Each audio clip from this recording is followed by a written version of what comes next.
je maintiens ma version. Et le fait que j'ai tiré avec le 22 sur les deux civils. Cocu m'avait remis un pistolet 22 et j'ai tiré vers les pompes. Les gendarmes, on les a vus qu'après. Moi, j'ai juste vu que le gendarme qui sortait du côté droit de la camionnette tombait sur le sol. Entre 1982 et 1985, la Belgique a vécu 2 vagues de terreur qui ont semé la panique dans tout le pays. Et en particulier, dans la région dans laquelle j'ai grandi, le Brabant wallon. L'angoisse en Belgique après la nouvelle action sauvage d'une bande de gangsters fous. Ce sont pas des gens qui viennent pour voler, je crois. C'est plutôt pour créer une panique ici en Belgique. Les truands abattent un policier et blessent. Malgré les nombreuses attaques qui ont coûté la vie à au moins 28 personnes, les auteurs de ces crimes n'ont jamais été arrêtés.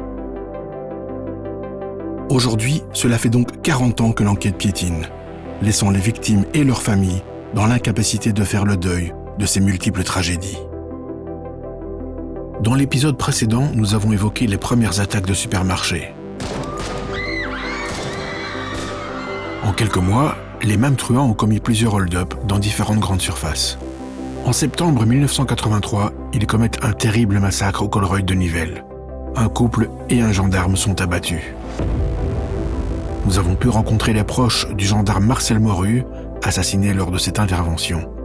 Ils évoquent encore aujourd'hui son souvenir avec beaucoup d'émotion. Une vie, ça se refait.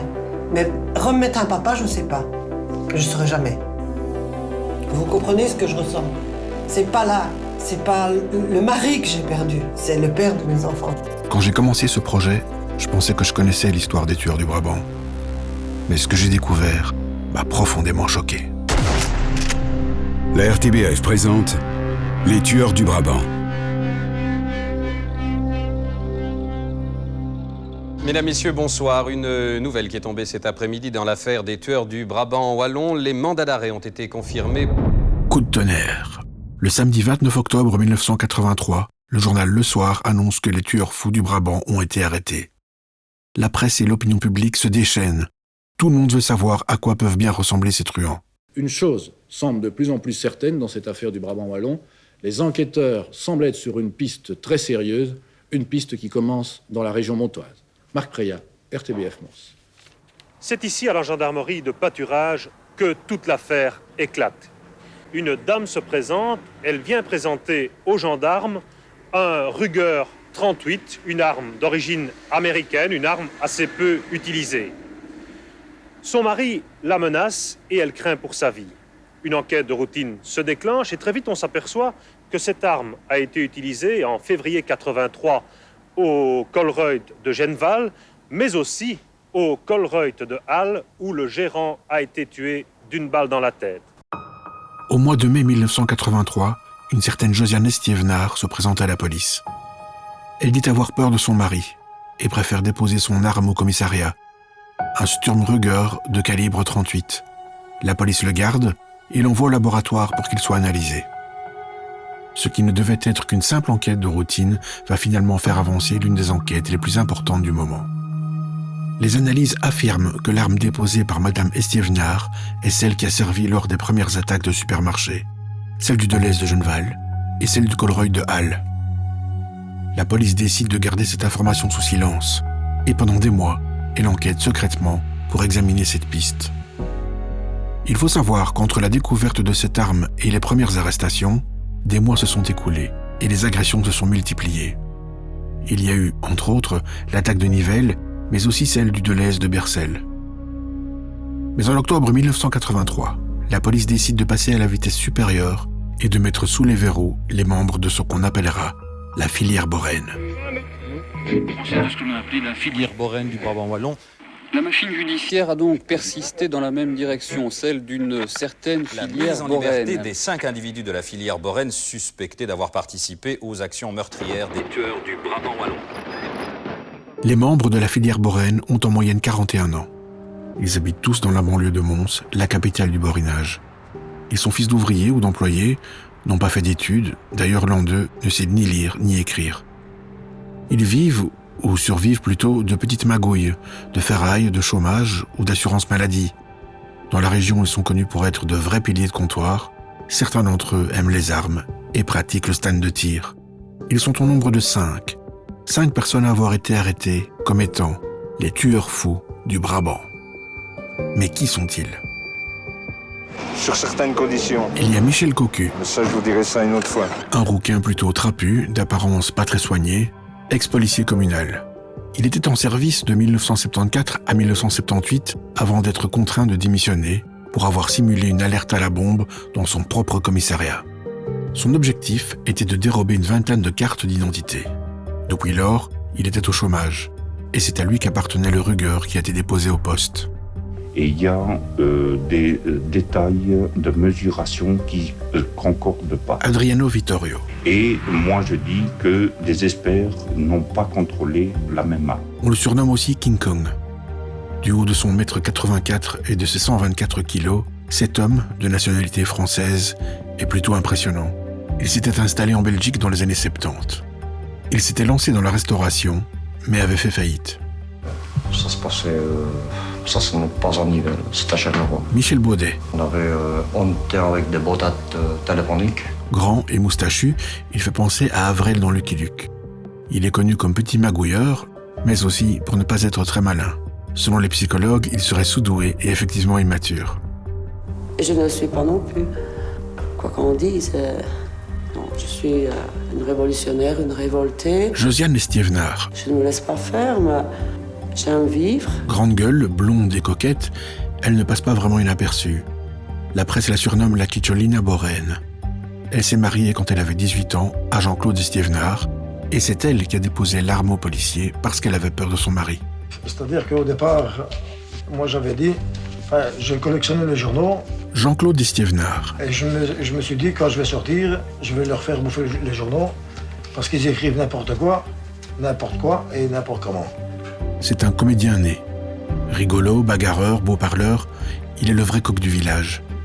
C'est le seul de la bande qui a vraiment un casier judiciaire conséquent. Et il a déjà fait de la prison. L'arme qu'il avait, le Ruger, ne lui appartenait pas.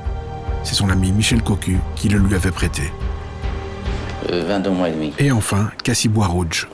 Mons, Nivelles, Forêt, Janiol et après Mons. D'origine algérienne, il s'était installé dans les années 70 en Belgique. Il ne sait ni lire ni écrire. De nature plutôt discrète, on ne sait pas grand-chose de son passé, à part qu'il a beaucoup travaillé dans des cafés. Ces 5-là constituent la filière Borène. Ils se connaissent et se fréquentent, certains ponctuellement, d'autres plus régulièrement. À première vue, ils ne semblent pas avoir l'allure et le profil des tueurs. Mais la police le sait, les apparences sont souvent trompeuses. Vous écoutez Les Tueurs du Brabant, un podcast de la RTBF. Oui, la filière Borène, pour moi, ça reste un gros point d'interrogation. Gilbert Dupont est un journaliste qui a passé une bonne partie de sa carrière à travailler sur les tueurs du Brabant. Pour la rédaction de cet épisode, nous nous sommes beaucoup appuyés sur son excellent livre « Les tueurs fous du Brabant » qu'il a coécrit avec Paul Ponsars. La filière Borène arrive après la tuerie du Colruyt de Nivelles dont on vient de parler. C'est-à-dire que dans le plus grand secret par rapport aux médias, le parquet de Nivelles parvient à taire, ou en tout cas à empêcher la publication ou la diffusion de l'information selon laquelle des suspects ont été interpellés, placés sous mandat d'arrêt, mis au secret, dans l'enquête sur les tueries du Brabant et donc dans le fait de Nivelles. Alors, leurs noms sont connus, ils ont été jugés. Les principaux, pour moi, étaient bien sûr un ancien policier, Michel Cocu, d'une part, et d'autre part, un ancien personnage, haut en couleur, d'une certaine façon, si on le prend comme ça, près duquel j'ai été très proche pendant des années, qui est décédé, lui, en 2006. Et lui s'appelait Vittorio. C'est un Français. Donc, il a une errance, je vais dire, en France. Et il échoue finalement juste de l'autre côté de la frontière, à Honnel, c'est-à-dire en Belgique. C'est-à-dire un endroit intéressant puisqu'il se situe pas loin de Maubeuge, qui a été attaqué quelque temps plus tôt par les tueurs du Brabant.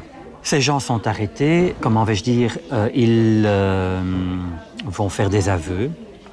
Ils ne vont pas faire un aveu, mais ils vont faire des dizaines d'aveux. Gilbert Dupont a bien connu Adriano Vittorio. Il l'a rencontré une première fois dans le cadre de son travail. Puis, les deux ont continué à se fréquenter pendant de nombreuses années. Bien qu'ils soient devenus proches, Gilbert Dupont assure qu'encore aujourd'hui, il ne pourrait pas affirmer s'il est coupable ou non. Pourtant, Adriano Vittorio a avoué avoir participé à les attaques. Un acteur nous lit les déclarations d'Adriano Vittorio. Le vol de la voiture qui a servi au Colreuil de Nivelles a été commis à Braine-l'Alleud. Cette voiture, c'était une Saab. Le soir de l'attaque de Nivelles, Cocu était vêtu d'un imperméable clair jusqu'aux genoux. Moi, j'avais mon pistolet 22 dans ma ceinture. J'ai pris mon arme en main et moi aussi, j'ai fait feu sur la Mercedes du couple. Et on a vu les gendarmes qu'après. Adriano Vittorio dit avoir été présent lors de l'attaque du Colreuil de Nivelles qui avait coûté la vie au couple Fourré de Witt et au gendarme Marcel Morue. Michel Cocu et Michel Baudet ont eux aussi avoué. Et pas qu'une seule fois. Les trois ont signé, dans différents services de police et de gendarmerie, à différents endroits et à 36 reprises, des aveux affirmant qu'ils avaient participé à l'attaque du Colreuil de Nivelles.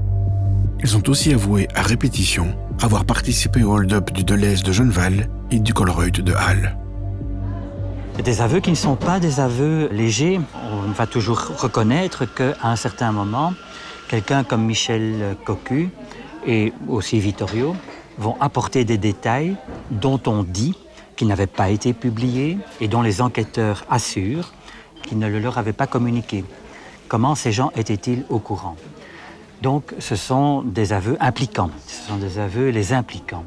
Et il y en a, peut-être pas énormément, puisque les médias avaient quand même déjà à l'époque fourni pas mal de détails, mais il y avait des éléments qui n'étaient pas connus et les policiers, je répète, ne les avaient probablement pas, disent en tout cas, qu'ils ne leur avaient pas communiqués.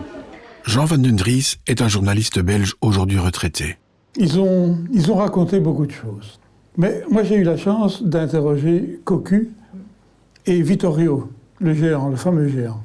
Il travaillait à la rédaction du Soir et s'occupait de la partie faits divers du Brabant wallon. Il a eu l'occasion, dans le cadre de son travail, de rencontrer certains membres de la filière Boren. On avait ciblé un certain Vittorio comme étant le géant très imaginatif. Je suis allé le rencontrer dans sa caravane, à la limite de la frontière française et de la frontière belge. C'était, passez-moi l'expression, chez nous on dit, une grosse biesse. C'était quelqu'un qui n'avait aucune intelligence, qui était plutôt bourru. Et pour pouvoir l'arrêter en Belgique, on avait reculé la frontière française, franco-belge, pour pouvoir lui faire croire qu'il se trouvait en Belgique, alors qu'il était en France. C'est fou. Et il avait accepté, il avait cru. Il ne se rendait pas compte qu'on avait reculé la frontière pour mettre sa caravane en territoire belge. C'est ainsi qu'il a été arrêté. D'après Jean Van den Dries, Adriano Vittorio n'est pas très futé. En tout cas, pas assez pour remarquer que les policiers ont déplacé une frontière pour le faire arrêter. Jean Van den Dries a aussi rencontré Michel Cocu, avec qui il s'est entretenu. J'ai été de mèche avec un de ses avocats, qui est un monsieur remarquable. Cet avocat, qui s'appelle Jean-Paul Mourman, m'a un jour arrangé un rendez-vous avec Michel Cocu, qui est le nom d'un des policiers borins. C'était un petit à lunettes, assez insignifiant. Il avait une barbe blanche, des cheveux blancs. C'est un ancien policier borin. Et ce monsieur m'a dit, moi j'étais sur les lieux, mais je n'ai pas directement participé à l'agression. Je me contentais, si je puis m'exprimer ainsi, d'être le conducteur d'une des voitures qui est venue sur les lieux. Et me dit-il, je vais vous donner une preuve. Il faut savoir qu'à l'arrière du grand magasin, il y avait un grillage qui empêchait la chute vers ce qui est devenu une bretelle d'autoroute. Et c'est un grillage qui était, bien entendu, vertical, mais à un endroit bien précis, sur quelques mètres, la verticalité avait fait preuve à une certaine horizontalité, au-dessus en tout cas. Et je me suis demandé la raison pour laquelle il me faisait observer ça, mais il m'a répondu, mais on a essayé de faire balancer le corps des deux automobilistes bruxellois pour éviter qu'on ne les retrouve directement. Et ces corps, ils ont heurté le dessus du grillage et sont restés en équilibre avant de retomber à l'intérieur du parking du Colruyt. C'est une histoire qui ne s'invente pas, parce qu'effectivement, le lendemain, je suis allé sur les lieux et j'ai constaté que ce grillage était, sur sa hauteur, un peu déséquilibré. Donc ça, c'est un élément important. Comment Michel Cocu aurait-il pu être au courant de ce détail s'il n'était pas présent sur les lieux ? La presse n'avait pas parlé, à l'époque, de ce grillage. Les truands l'auraient abîmé en essayant de faire passer les corps du couple Fourré-de Witt, abattu lors du cambriolage du Colruyt de Nivelles. Cette précision semble bien montrer que Michel Cocu et la filière Boren sont bien impliqués dans ces tueries. Mais Michel Cocu va revenir sur ses aveux. Il n'aurait avoué que sous le coup de la menace. D'après lui, les interrogatoires auraient été violents et on l'aurait forcé à dire certaines choses. Ses camarades, Adriano Vittorio et Michel Baudet, disent aussi avoir été contraints et violentés par la police.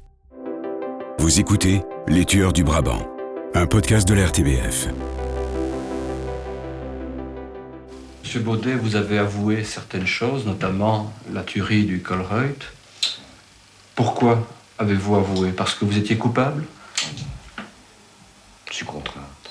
Sous contrainte ? Ouais, sur cause. Alors ça se passait comment, les interrogatoires ? Vous m'avez parlé de serviettes qu'on mettait sur la tête. Ouais, ça se passait... ça n'est pas en Nivelles, c'était à Charleroi. Qu'est-ce qu'on faisait là, à Charleroi ? On me traînait sur main, tout mouillé sur la tête. Et quelquefois un sac, un genre de carrefour. Et là, il fallait répondre à n'importe quelle question. Si on ne disait pas oui, il y en avait deux sur le devant, il y en avait derrière, et on avait des gifles à chaque fois. Si on ne disait pas oui ? Si on ne disait pas oui, on était avec des boîtes téléphoniques. Il fallait tenir en haut de... Il fallait tenir les bottins. Ouais. Et sur une règle, il fallait se mettre à genoux, les mains derrière le dos, quelquefois, sur une règle. On est obligé d'avouer, on est obligé de dire oui. Sinon, ça durait des heures et des heures entières. J'étais en prison de Germinal. Michel Baudet assure qu'on l'aurait interrogé avec un sac sur la tête et qu'il aurait été frappé. Un jour, on lui aurait même donné un coup de poing dans la mâchoire et son dentier se serait cassé en deux. Nous avons demandé à Lionel Ruth, ancien commissaire en charge de l'enquête sur les tueries du Brabant, ce qu'il en pensait. L'atmosphère, c'est là qu'il faut voir. Quand on arrête les Borins, on a eu Colruyt de Nivelles, il faut des résultats, on fait du gros n'importe quoi. Vittorio, on lui montre les déclarations de Cocu en lui disant « Regarde qui t'accuse, hein. C'est toi, hein. Il faut nous dire des choses sur Cocu. » Alors Vittorio dit « Bon, s'ils veulent des choses sur Cocu, je vais leur dire des choses sur Cocu. » Cocu sait très bien que c'est pas son âme qui a tiré. Il sait très bien qu'à ce moment-là, son âme, il la prête à personne. Et il sait que c'est pas lui. Et il comprend pas. Et à un moment donné où chaque homme a son niveau de résistance, et qu'après, pour être tranquille, vous dire oui, c'est moi. Et Cocu va commencer à essayer de trouver des explications. On va lui fournir des alibis, on va lui fournir des possibilités, et on va utiliser les autres pour essayer d'étoffer. Mais on part sur un a priori qui est mauvais, puisque l'âme n'est pas bonne. Et donc, ils vont tenir des aveux. On est à l'époque de la guerre d'Algérie, hein. On n'a pas brûlé les pieds, mais on a passé à tabac, on a fait tout. Hein. Cocu, on a arrêté sa mère. Ils étaient convaincus que c'était les bons, et il fallait montrer que c'était les bons. Les Borins, je ne les ai pas traités, je les ai traités après. J'ai été en contact avec eux, toujours avec la même philosophie. Comprends. Lionel Ruth en est certain. Les Borins ont fait de faux aveux. Jean Van den Dries, lui, pense que Michel Cocu était bien sur les lieux du crime. Sinon, comment aurait-il pu fournir le détail sur le grillage abîmé ? Interrogatoire violent et faux, ou vrais aveux ensuite rétractés, on ne le saura peut-être jamais. Mais une chose ne peut normalement pas mentir, l'expertise d'armes. Le 23 novembre 1983, le Ruger est réanalysé par un collège de 3 experts. Messieurs Jamard, Plettings et le commandant Derry. Après étude, ils affirment que le Ruger aurait bien servi à Genneval, mais aussi à Halle. Les avocats de la filière Borel insistent. Ils veulent une nouvelle expertise. Un second collège d'experts est formé, et cette fois-ci, ils ne sont pas unanimes. Et aujourd'hui, il reste pour moi un doute parce que... Alors, il y a eu le jeu des médias. auquel je confesse avoir participé, alors que des collègues me disaient « oui, tu te trompes ». Donc le jeu, c'était quoi? On a un procureur du roi à l'époque qui s'appelle Jean de Prêtre, qui n'est pas peu fier, à raison, de dire voilà, on les a. C'est certain, c'est eux. Il ne faut pas les chercher, c'est eux. Ce sont des prédateurs. Et donc il lance ce mot, prédateur, qui va faire florès, comme on dit, qui va être repris abondamment, et dont certains journalistes vont, aussi le public au fond, vont se gausser, vont se moquer un peu de la piste suivie. Et cela va empirer d'une certaine façon, dans la mesure où des erreurs de notre côté, et même des fautes, vont être commises par les enquêteurs ou bien par les magistrats. Et je pense en particulier à un rapport d'expertise envoyé à l'époque, enfin remis plutôt à l'époque par le BK, le Bundeskriminalamt de Wiesbaden, qui est peu concluant concernant les armes utilisées et retrouvées chez les suspects. Un rapport qui sera tenu secret, confidentiel, qui ne sera pas communiqué aux avocats en particulier de la défense. Et ça va évidemment faire exploser même l'enquête. En effet, en janvier 1986, le Rüger est confié à un laboratoire allemand, le BKA. C'est l'un des meilleurs au monde. Le 12 février, les conclusions arrivent. Les balles tirées à Genneval et à Halle proviennent de la même arme, mais pas du Rüger de Michel Cocu. Les projectiles ne correspondent pas. 3 années de recherche, d'enquête, d'interrogatoire, pour rien. Une grande perte de temps, une perte de temps tellement importante que le juge d'instruction Schlicker oublie de joindre ce rapport au dossier des tueries du Brabant. Schlicker fait réarrêter les Borins. Il a fallu qu'on fasse un procès d'assises, hein, avec toutes les arrestations qui avaient eu lieu. Il a dans son tiroir le rapport de Wiesbaden, donc le rapport du laboratoire allemand, qui dit que c'est pas l'arme. Il l'a dans son tiroir. Il ne le sort pas. Et il les arrête, il les remet en prison. Parce qu'il est convaincu que c'est eux. Ça ne peut être qu'eux. 24 heures à peine après avoir lu ce rapport, le juge d'instruction Schlicker refait arrêter Cocu, qui avait été, faute de preuves, remis en liberté. La loi belge stipule que pour arrêter une seconde fois un prévenu, il faut disposer d'un nouvel élément. Et pour le juge d'instruction Schlicker, ce nouvel élément n'est autre que l'expertise allemande. Dans ce dossier, on dit que l'arme utilisée est la même à Genneval et à Halle, mais on dit aussi que ce n'est pas le Rüger de Cocu. Et Schlicker semble laisser délibérément de côté cet élément. C'est tout simplement une grave faute professionnelle. La police s'était réjouie d'avoir trouvé les coupables juste après les attaques de Nivelles. Mais plus l'enquête avance, plus on en voit ses limites. Les Borins l'affirment, ils n'ont avoué que sous le coup de la pression. Et l'arme, qui reste la seule preuve matérielle de leur culpabilité, ne serait finalement pas la bonne. Encore aujourd'hui, le doute persiste. Certains pensent qu'ils sont coupables, d'autres non. Il existe un autre événement important dans cette affaire, qui semble à première vue disculper la filière Boren. Revenons au jeudi 1er décembre 1983. Les Borins sont en prison depuis 6 semaines. Dans la ville d'Anderlu, près de Charleroi, il est 18h40, la nuit est en train de tomber. Jean Simuzik et son épouse Maria Kristina, d'origine polonaise, y ont ouvert leur bijouterie il y a une dizaine d'années. Leur appartement se situe juste au-dessus de la boutique. Ils vivent avec leurs 2 filles, Sylvie, 16 ans, et Karine, 12 ans.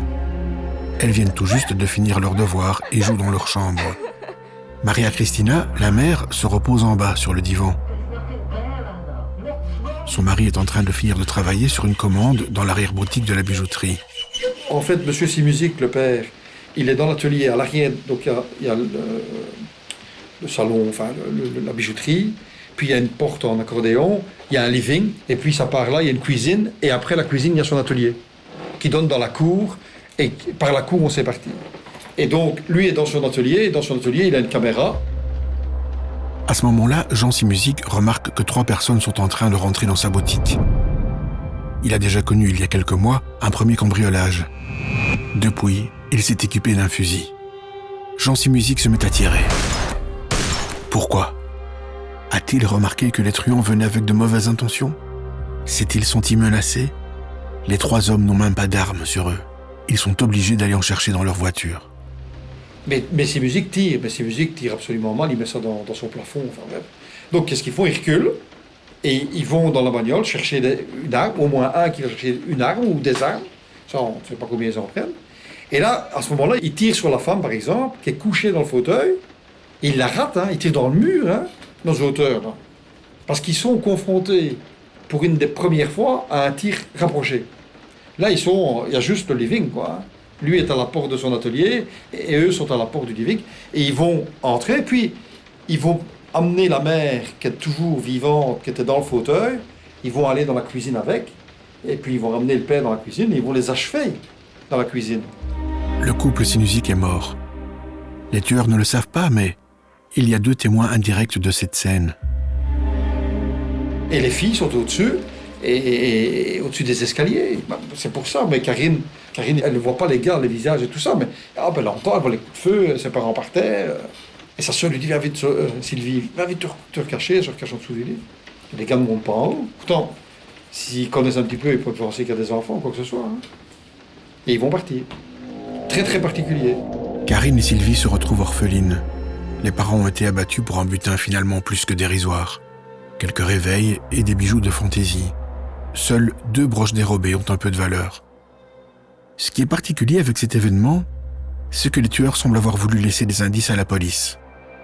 En effet, ils sont venus devant la bijouterie avec une voiture volée quelques mois plus tôt dans une auberge. Et les armes avec lesquelles ils ont tiré sur les bijoutiers correspondent aux projectiles qui ont servi lors de l'attaque du Colruyt de Nivelles. Il semblerait que l'on ait voulu démontrer à la police que ce double homicide était bien l'œuvre des tueurs du Brabant.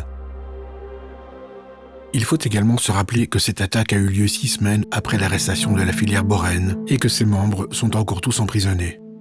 Est-ce une marque de provocation ? Pour la police, il n'y a que 2 hypothèses. Soit les vrais tueurs du Brabant ont voulu montrer que la justice était en train de faire fausse route, soit ce sont d'autres membres de la filière qui sont en liberté qui ont voulu innocenter leurs complices. La police penche plutôt pour cette deuxième option, celle de la tuerie alibi. Dans les 2 cas, cela montre que les tueurs ont passé un nouveau cap. Désormais, ils ne tuent pas seulement pour voler ou éliminer des témoins, mais ils assassinent pour jouer avec la police et détourner une enquête. Les tueurs fous du Brabant semblent justement de plus en plus fous. Et cette folie ne va faire que s'accentuer. Les attaques qui vont suivre vont témoigner d'une violence, d'une fureur et d'une démence jamais égalées par ce groupe de truands. Dans le prochain épisode des Tueurs du Brabant... Parce qu'il y a toujours le pourquoi. Pour qui ? Est-ce qu'il y a eu des commanditaires ou pas ? Il y a beaucoup de gens qui me disent « mais oui, mais ça vient de très haut, tu ne le sauras jamais ». Mais prouvez-le-moi, j'ai besoin de ces preuves.